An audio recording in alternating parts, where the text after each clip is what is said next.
welcome to the stage Cian Duffy.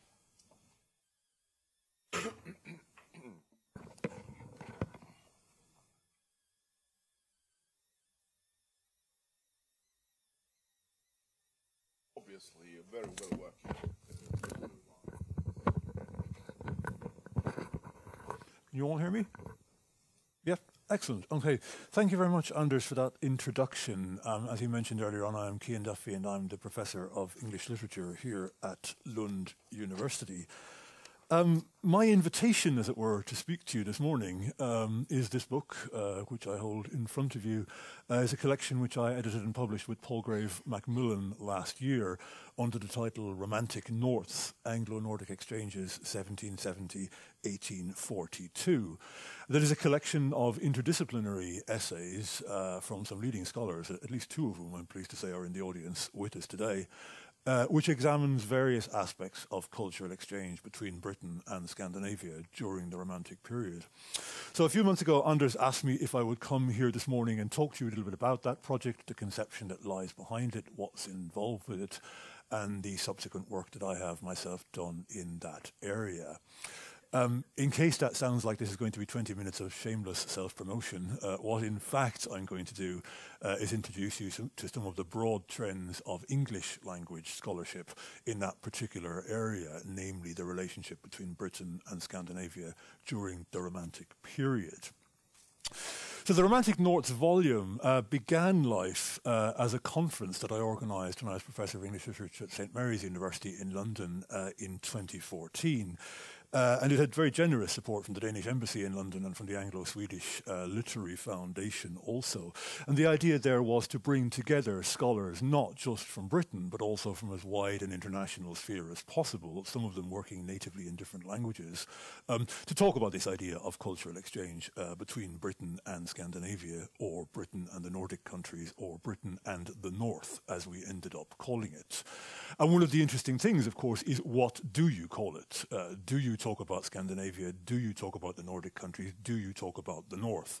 Some of the informal discussions that we had here about the larger project of which this event is part is exactly how you might define Nordic literature or Scandinavian literature or whatever else it might be. We were very uncertain in organising the conference how that would pan out, and so we left it completely open. We ended up with people talking about Germany as part of the North. We ended up with some contributions about Russia. Less controversially, we ended up with some contributions about Greenland. But we actually had some people talking about Newfoundland, which is not part of Scandinavia or the North as we might conventionally understand it, but is certainly northern and was one of Britain's earliest overseas territorial possessions, the representation of which was very much bound up with ideas about the North more properly understood. So one of the things that we really wanted to do with that conference was to investigate, as I say, the idea of cultural exchange between Britain and the North, but also to try and formulate some kind of understanding of what the North was or what the North might have meant at that period in history. And one of our key claims was that the Romantic period is a central period for understanding what the North is, and to a certain extent our understanding today of what the North is dates in very meaningful senses from the Romantic period. So when we put that conference together, there were two main strands of English language research in that area that we wanted to interrogate and complicate. One of those main strands had to do with the Scandinavian countries, and the other strand had to do with Romanticism in Britain. First of all, English language scholarship, at least, on the development of Romanticism and Romantic nationalism in the Nordic countries tends to proceed from the assumption that those movements were generated by an increasing interiority, that essentially various political and national crises attendant upon the Napoleonic Wars and the Revolutionary Wars meant that the Scandinavian countries, both geopolitically but also culturally, began to look increasingly inwards for means to define national identities. There became a rise of interest in vernacular traditions and vernacular landscapes because, in a way, that was what was left after the traumas of the Napoleonic Wars. And that's a diminished international presence that's really most forcefully felt, I suppose, in the Treaty of Kiel in 1814, where Britain and its allies essentially carve up the North and largely lay the foundations of the geopolitical North, the geopolitical Scandinavia that we know today. So we wanted to interrogate that. We wanted to see, well, how much can we really say that the development of Romanticism, the development of romantic nationalism in Denmark or Sweden is actually primarily driven by interiority. And the other trend that we wanted to investigate and think about is the idea that the development of Romanticism in Britain was primarily defined in terms of opposition with other cultural sources, so that British Romanticism primarily understands itself in relations to things like the South or the East. If you think of the opposition between, well, even the word romantic itself, for example, and the connotations it has, but if you think of the idea that Romanticism is often defined in opposition to Augustinism or Neoclassicism, if you think of the headline interest in the Orient or in Italy in lots of Romantic culture, there's a very strong argument that says, well, what it means to be a British Romantic was somehow defined in opposition to or in terms of an appropriation of essentially Southern or Eastern sources. Or else that British Romanticism tended to look west, to the Americas, for sources and influences. And those are very well-established narratives, and anyone with any understanding at all of British Romanticism will, of course, be aware of the importance of the Gothic, of the Oriental, of the Southern in various senses. But we thought that perhaps something had been left out of that story, and that as a definition of British Romanticism, that was insufficient. So the two arguments that we wanted to make with the conference, and it's a kind of curious thing to want to make arguments before people have even turned up and given the papers, but nevertheless we had in mind that hopefully these were the arguments that you wanted to make, and it's very much the argument that I make in the introduction to this book, that many of the scholars make there, are two things. First of all, again, we argue quite forcibly that the development of Romanticism and Romantic nationalism in Scandinavia is very much influenced by cultural input from Britain. That narrative of interiority needs to be qualified by the idea of cultural influence coming from Britain.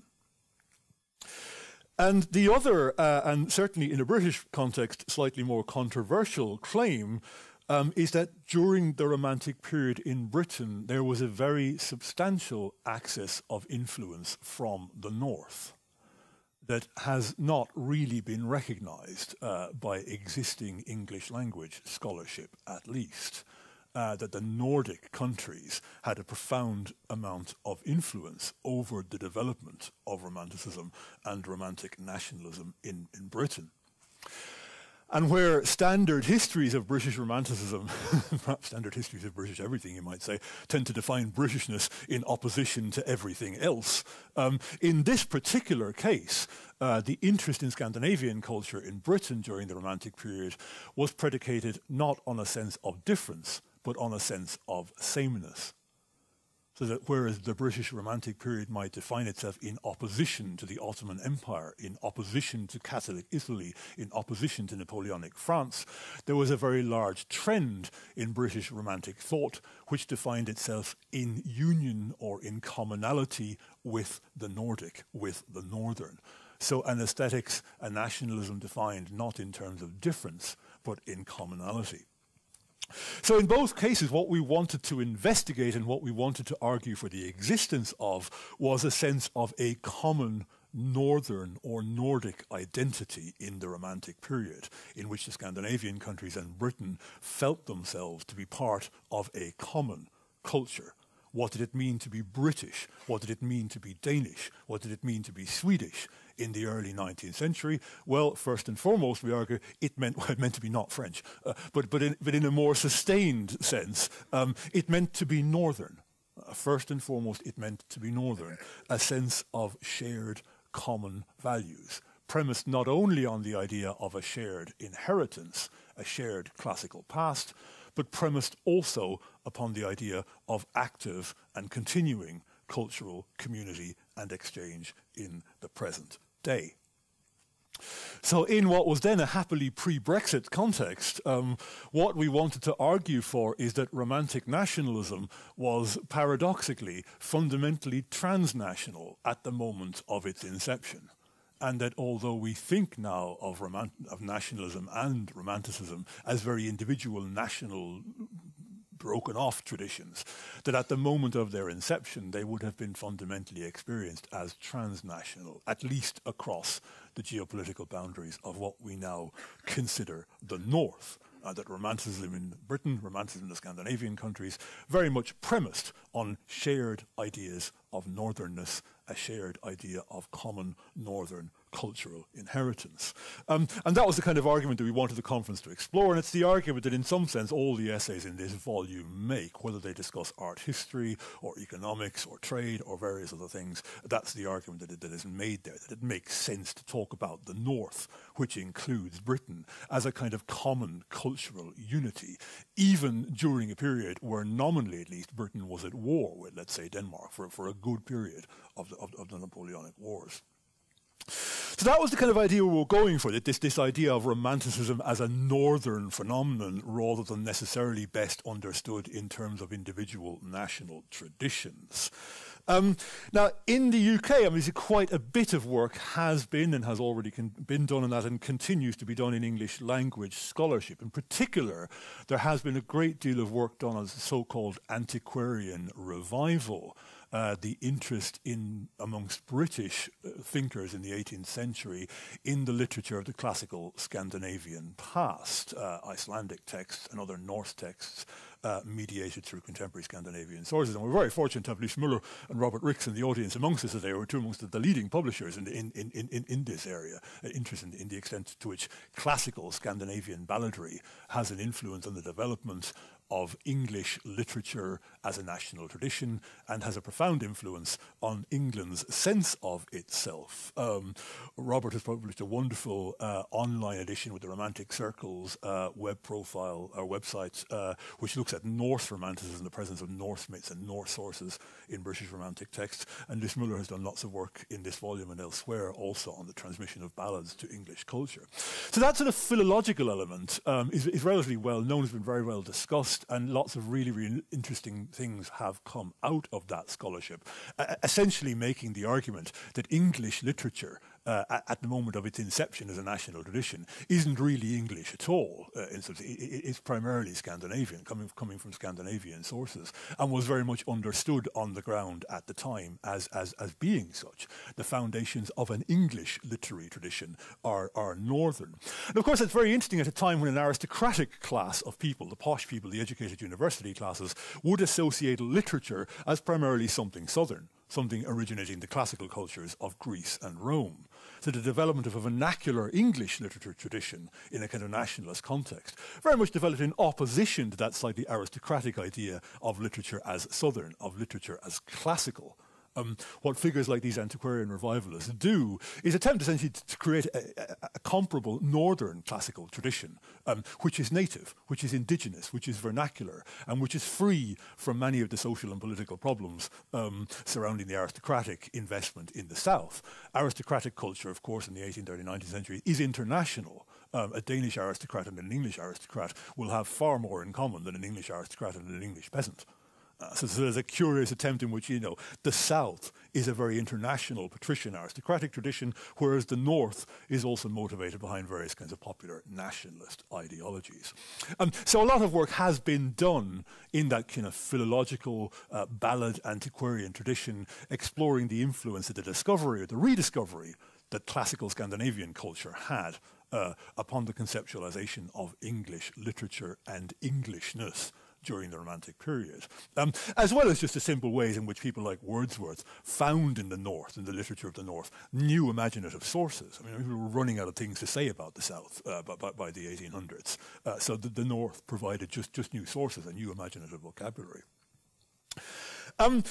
Quite a bit of substantial work in English has also been done on travel, on British travellers to Scandinavia. It became, of course, very desirable to go north during the Revolutionary and Napoleonic Wars because it was rather dangerous to go south if you could do it at all.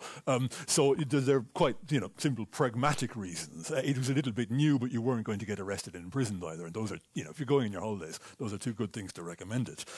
Lots of work has been done done about travel writing, British travel writing in the north, although a lot of it is focused and has been focused on Mary Wollstonecraft's famous letters written during a short residence, which is almost entirely unrepresentative of the mainstream of British travel writing about the North in the late 18th and early 19th century. There's almost nothing about Wollstonecraft's book which is representative.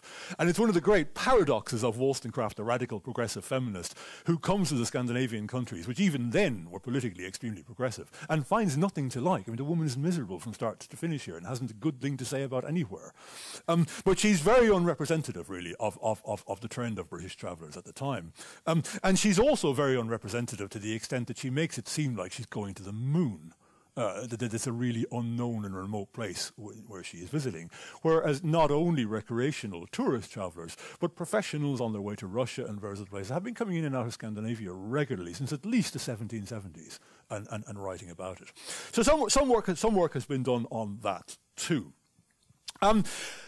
Building on the Romantic North's volume, my own current research in this area starts from the assumption that within this story that I have been now telling you, Denmark has been largely left out of the picture. So we've got the curious scenario that you've had a Dane talking to you about the international influence of a Swede, and now you're going to have an Irishman who's professor of English literature in a Swedish university talking to you about the international influence of Denmark. So we've got, quite sort of transnational things going on, I guess, even there.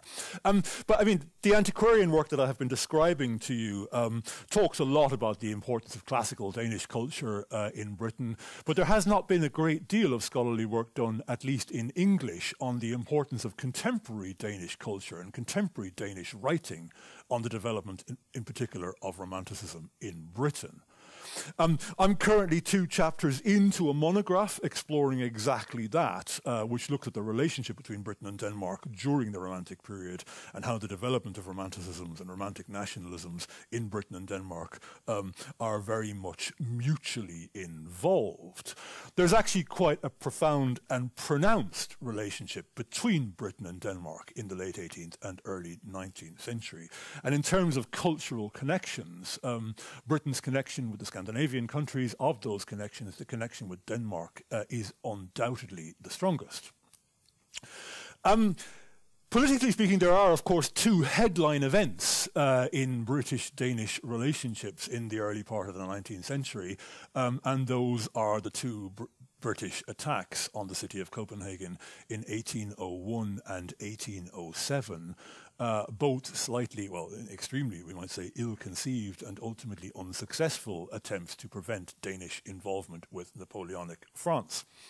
But you can see something very interesting happening there. In the height of the Battle of 1801, when Nelson relatively strategically decides he's going to graciously offer a surrender, just about the moment in time when British ships of the line are coming within firing range of Danish land-based batteries, he sends a peace envoy to the Danish Crown Prince with the salutation to the Danes, the brothers of Englishmen. And it's an extraordinary idea, not only a ruse de guerre, but that Nelson and so many others at the time felt that the First Battle of Copenhagen was something like what we would now consider a friendly fire episode, that natural allies are fighting against each other. And what responses to that First Battle of Copenhagen become in both Britain, perhaps expectedly, but a little more surprisingly in Denmark, is a celebration of how the heroism and the valour displayed on both sides during that battle confirms the classical, heroic, virtuous past of Britain and Denmark as part of a common northern culture. And many, many, many years after the Battle of Copenhagen, when someone like Robert Southey comes to write his life of Nelson in 1814, it's still possible for Southey to say things like Nelson recognised that the Danes were of English blood. And he doesn't just mean it symbolically. He means it also racially, that there's a common past here. And that, what comes out of the First Battle of Copenhagen is a recognition that the true enemy here is France. as always in the 18th century. It's the French that cause all the trouble. Actually, for the last at least 200 years, the British have still been blaming the French for everything. They're still doing it now.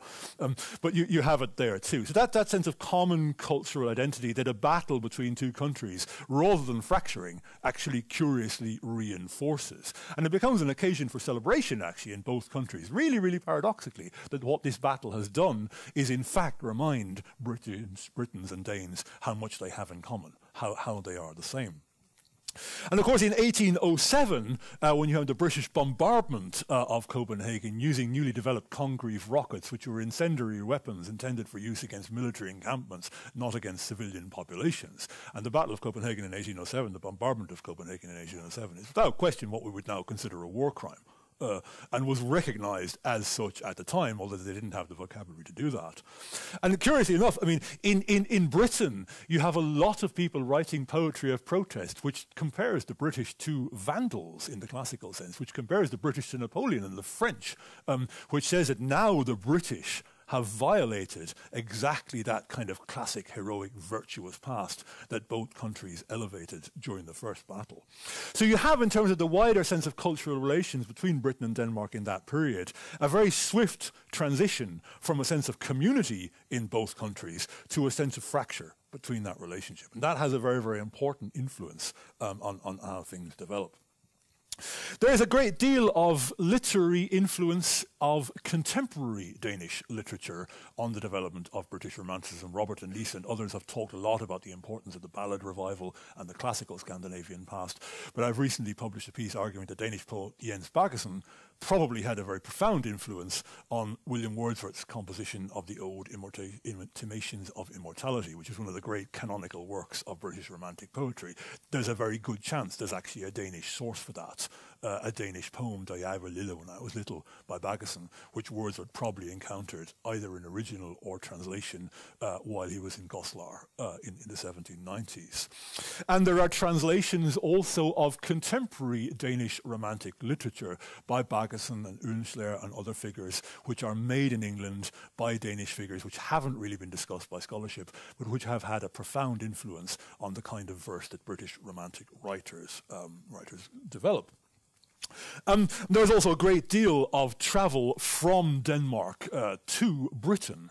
And not a small amount of travel accounts by Danes in Denmark, which are published in Britain with the intention of reaching a British audience. And again, that's a story that hasn't really been told by much English language scholarship, at least, on these kinds of areas.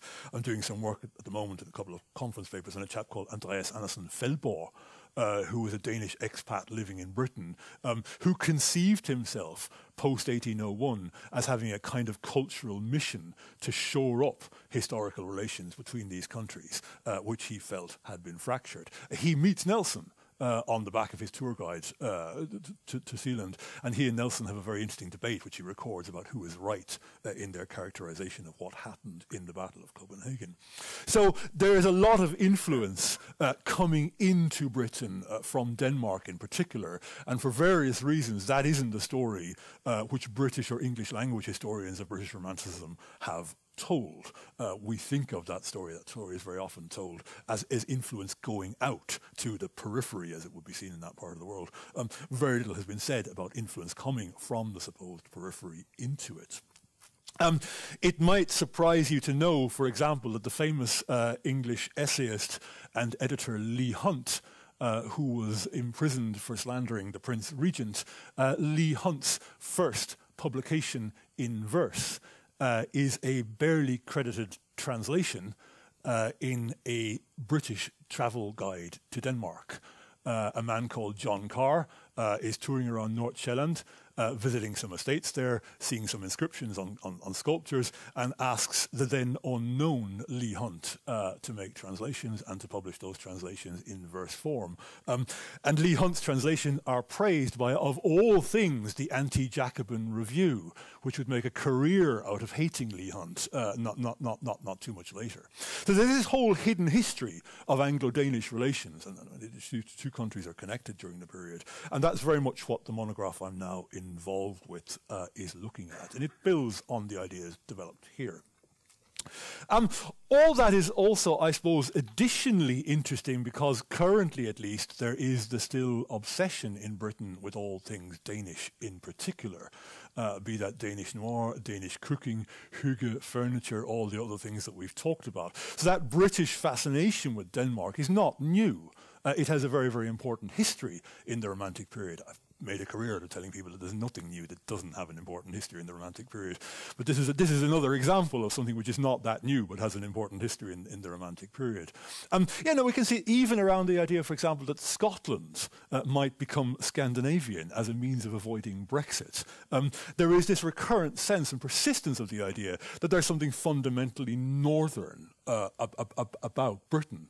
And that sense is one that takes its modern form, I would suggest, during the Romantic period. And that is what the research that I am currently involved with seeks to study. And that is what Anders asked me kindly here to talk to you about today. And that is what I have now done. So thank you for listening.